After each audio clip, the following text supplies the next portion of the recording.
Good morning, everyone. We're coming to the end of our second week of provincial and municipal reopening, and we have great news coming out of Tuesday's council meeting.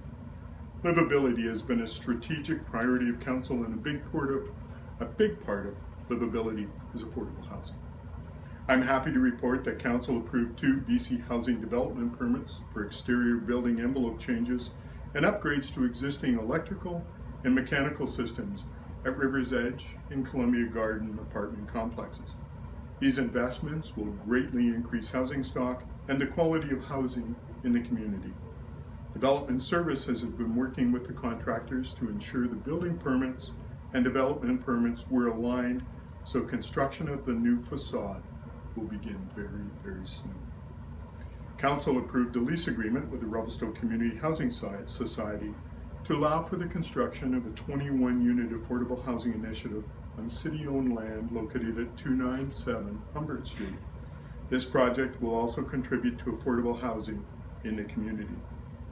The city is very excited to be in a position to inject some money into the local economy during these uncertain times. 2 local construction companies were awarded contracts this week.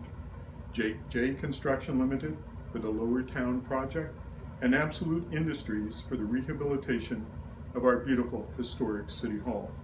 These projects will begin in the coming weeks.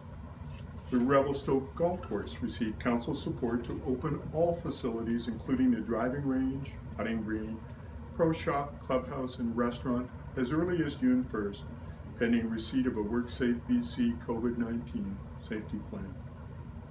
And council was thrilled to hear the City of Revelstoke won the 2020 Silga Community Excellence Award in the Economic Development category for food security.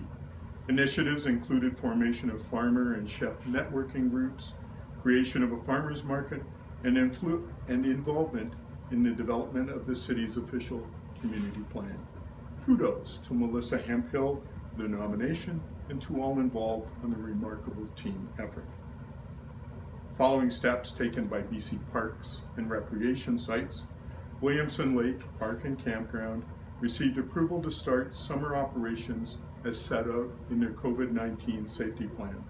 The operators will follow the provincial recommendations when processing campsite reservations. Another good news story, last Friday the province issued policy changes that will allow restaurants and service establishments to temporarily expand their service area from now until October 31st, 2020. The Development Services Department did a phenomenal job in getting this information to council as quickly as possible so that local businesses do not have to face any delays by getting pre-approvals. The pre-approval will reduce processing time with both the city and the province, as well as support local businesses to operate with defined social distancing requirements. Council also had a great discussion on various ways to boost our economy and to support all local businesses during this time. The discussion included a suggestion from Councillor Juncker to close streets to accommodate outdoor business activities, which was forwarded to the newly established Economic Recovery Task Force. I am proud of my fellow councillors and staff for putting the needs of our entire community in the forefront. Have you noticed the new educational COVID-19 related signage around town? Our hope is that it will act as a reminder in these times of storefront and restaurant reopening to continue to practice physical distancing and to perform proper self-sanitization in order to protect ourselves and those at risk in our community. Don't forget about the parking restrictions, which include time limits. We want to make sure that those that have business to do in the downtown core are able to get in and out in a timely manner. Great news, Jack Aquiline. Staff will be opening city playgrounds on Monday, June 1st. So make sure mom and dad have plenty of hand sanitizer and keep your fingers out of your mouth.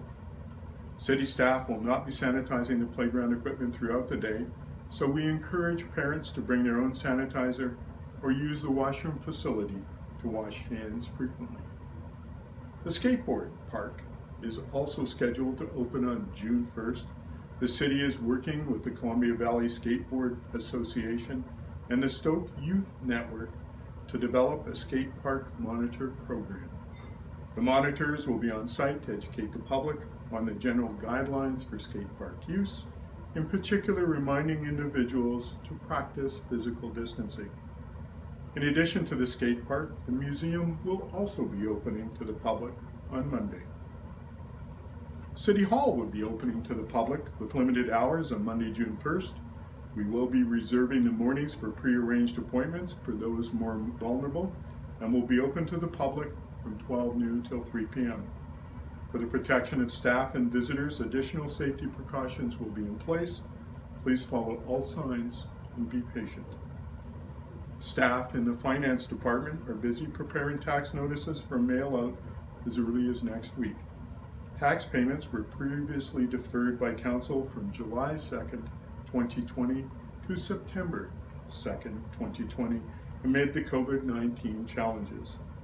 The department is preparing guidelines and amending payment procedures that will encourage using a payment method that does not require a City Hall visit, but are happy to make special arrangements and work with those that require assistance. And if you're building or looking to build this summer, please contact building@revelstoke.ca to book an appointment with a planner or building inspector. For all other inquiries, please contact admin@revelstoke.ca. We invited the public to submit questions from my address to the city's communication team at communications@revelstoke.ca. I enjoy giving the community these updates and answering questions, so please keep the questions coming. During this time of uncertainty, with learning how to embrace our new normal, I encourage each and every one of you to be kind to your fellow community members and our visitors, including those from out of province. The color of the license plate should not matter, as our fears do not outweigh our humanity. We don't know their stories or why they are here in Revelstoke, but in these times, all that matters is that we extend kindness and support to everyone around us. I encourage everyone to support local businesses as they put their WorkSafe plan in place and start to reopen. As we continue to follow the provincial health officer's directives, please keep safe and healthy. Remember to physical distance, and again, please remember to be kind. Thank you.